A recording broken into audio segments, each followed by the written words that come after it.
In the realm of economic dynamics, a significant phenomenon has come into focus: the actions of major debtors and their impact on the U.S. debt market. In this segment, we will dive into a crucial question: what happens when China, holding a substantial $846.7 billion in U.S. debt, decides to take action? Join us as we dissect the intricacies of this complex scenario and its potential implications. By early August, the U.S. national debt had surpassed an astronomical $32 trillion, reaching an exact figure of $32.65 trillion. This surge comes shortly after the United States raised its debt ceiling in June, nearly 2 months after adding a staggering $1.25 trillion in debt. The relentless expansion of the debt scale remains evident. Strikingly, the U.S. GDP for the previous year stood at a substantial $25.46 trillion, resulting in the debt-to GDP ratio soaring to an alarming 128%. This debt snowball effect seems to be growing ever larger, prompting concerns within certain media circles that the current U.S. debt situation might be spiraling out of control. While the present fiscal revenue of the U.S. still manages to cover the interest payments, there is apprehension about the future. The forthcoming interest payments on the accumulating debt are anticipated to escalate significantly over time. Compounding the issue, the issuance of current U.S. debt isn't progressing smoothly, coinciding with a decline in market enthusiasm.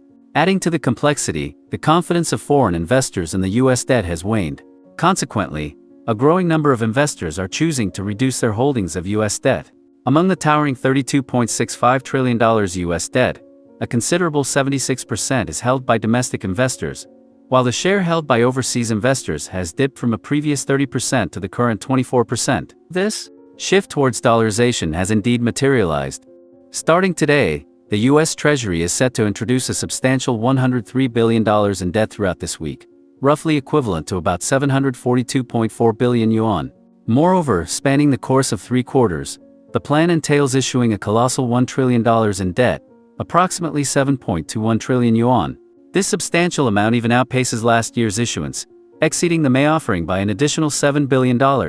Precisely, the schedule for this issuance involves offering $42 billion worth of 3-year U.S. debt on the 8th, followed by $38 billion of 10-year U.S. debt on the 9th, and concluding with the sale of $23 billion of 30-year U.S. debt on the 10th. Yet this massive issuance has placed considerable strain on the U.S. Treasury's cash reserves, nearly depleting them.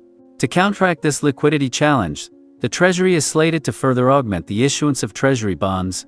Consequently, a substantial influx of funds will be absorbed by the financial markets, inadvertently leading to a contraction in the liquidity of the banking system. This predicament is compounded by the fact that the Federal Reserve continues to implement tapering measures. Evidently, this accumulation of factors potentially brews significant adversity for the U.S. banking sector and businesses, possibly culminating in a profound upheaval within the U.S. financial markets and its bonds. Thank you. Consequently, the reverberations of this trend could further erode investor confidence in the U.S. banking system.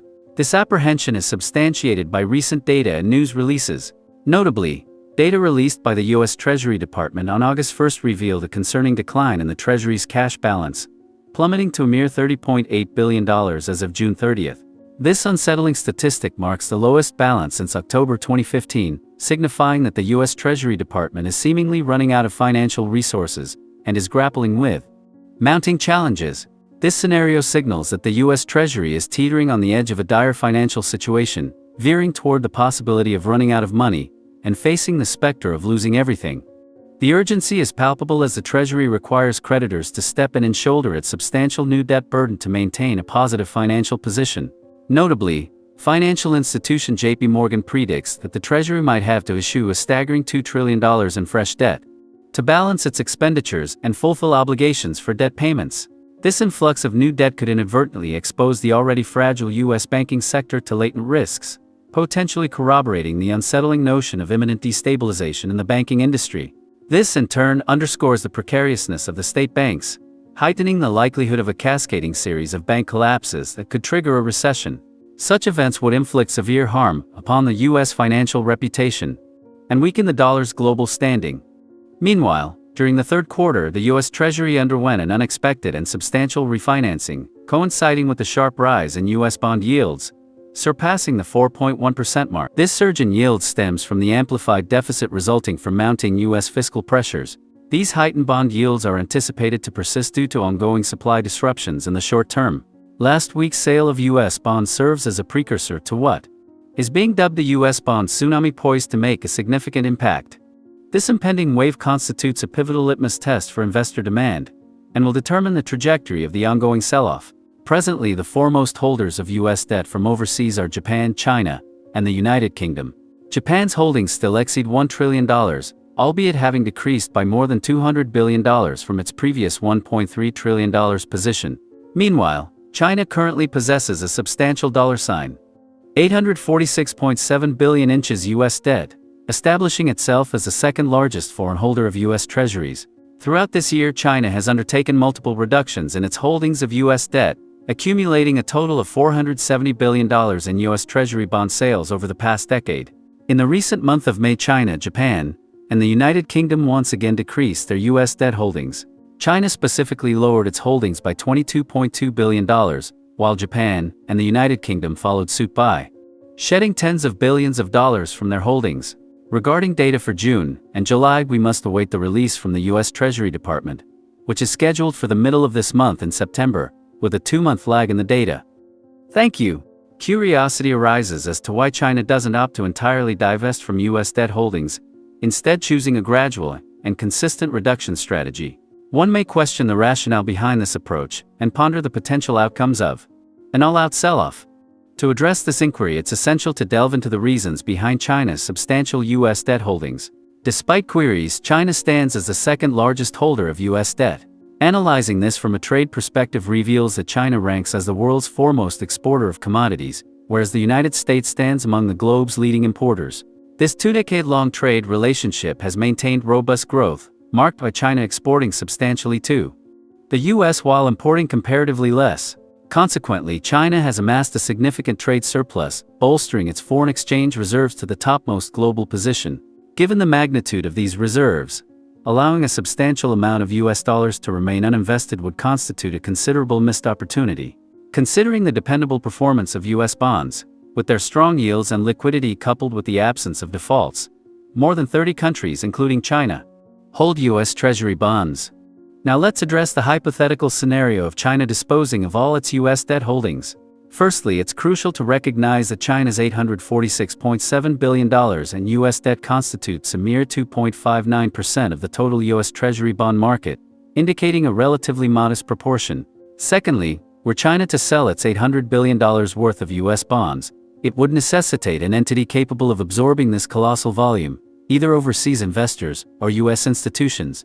Presently, no nation possesses the capacity to undertake such an absorption, and even within the U.S., only a limited number of domestic investors would be equipped to do so. In essence, the number of potential domestic investors capable of stepping in remains restricted.